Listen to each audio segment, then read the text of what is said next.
Welcome to Naked Man Blogging. This would be June 8th, 2008, and this is Volume 7, and I'm your host, Naked Man Blogging. I think I'm going to do another two-parter today because there's so much to talk about. The Week in Review. It is Sunday. I'm getting ready to go do what I do on radio, which is classic rock and roll.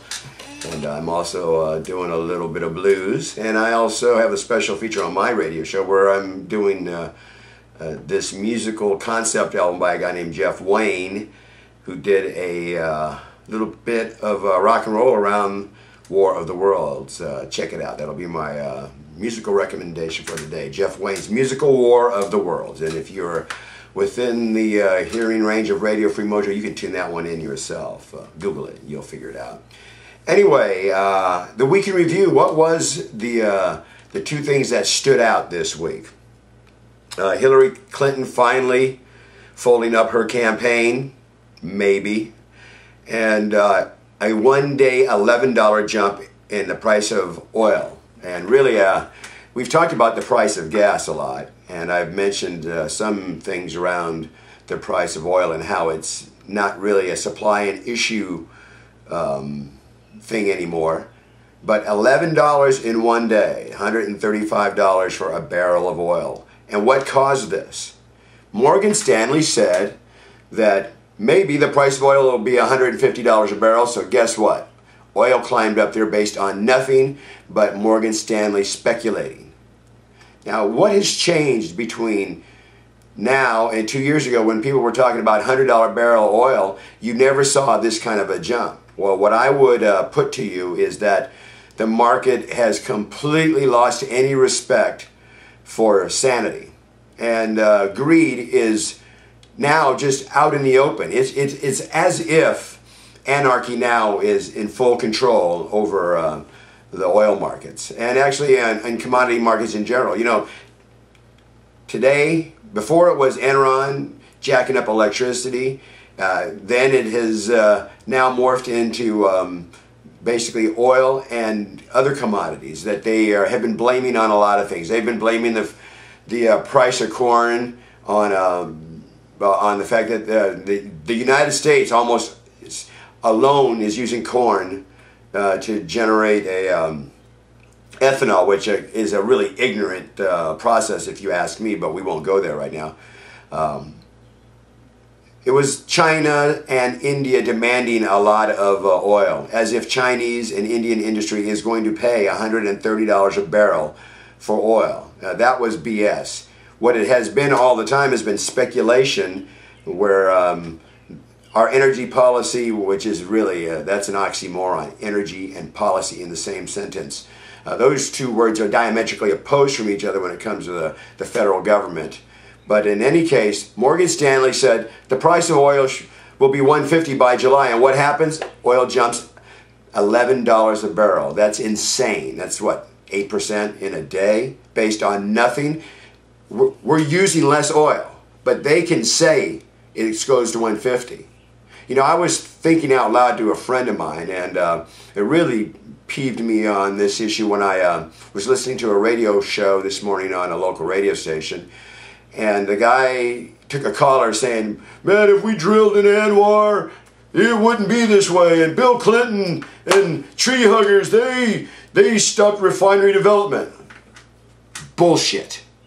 Oil companies stopped building refineries 30 or 40 years ago because they knew that if there was less refineries, they could at least control the price of gasoline.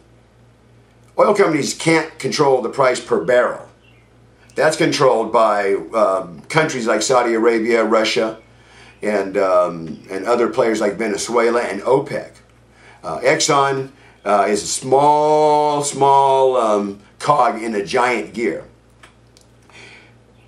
Oil companies actually they love environmentalists, and they probably slapped Bill Clinton with a big old bag of money for squashing the Anwar thing in the guise that he was doing it for environmental concerns. Honestly, at the way we're going right now, we're going to have to go up there and shoot the damn elk, eat them, and drill oil, not to drive the price down, just so that we can have something while we try to wean ourselves from this giant tit we call oil. Environmentalists never stopped anybody from doing anything that they wanted to do. Big industry squashes environmentalists if they want to. And as far as oil refinery construction, nobody needed to build one downtown Dallas or downtown Houston. They could have built oil refineries across in Mexico where probably for $100 and a few passes for your illegal immigrant family members, somebody would have signed off on it in Mexico on a whole state of oil refineries, if that's what they wanted to do. I've said it before. Any moron with an abacus, not a calculator, an abacus, piece of pencil and paper could have figured out what our demands were going to be 30 years ago when it came to gasoline consumption, just based on, trends 30 years ago.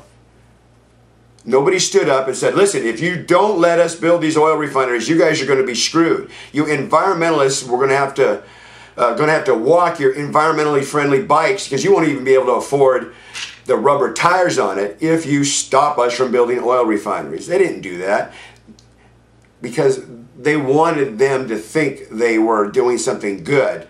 In the meantime, they were really just working for oil companies. So all you environmentalists out there, those people who felt that they have stopped progress when it comes to oil refineries, you didn't do jack.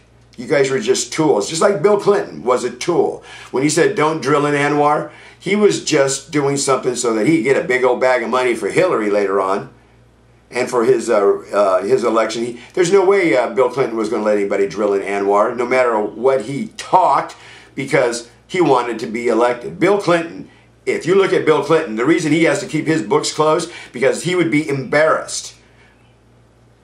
His legacy would be just BS, which pretty much already is. If you saw who was giving Bill money to build this and run for that, and even after all is said and done, if we had drilled in Anwar 10 years ago, all we would be doing would be pumping that oil into the Strategic National Reserve or exporting it at $135 a barrel. Thanks for watching Naked Man Blogging, Volume 7. This is Part 1. Coming up, the second half.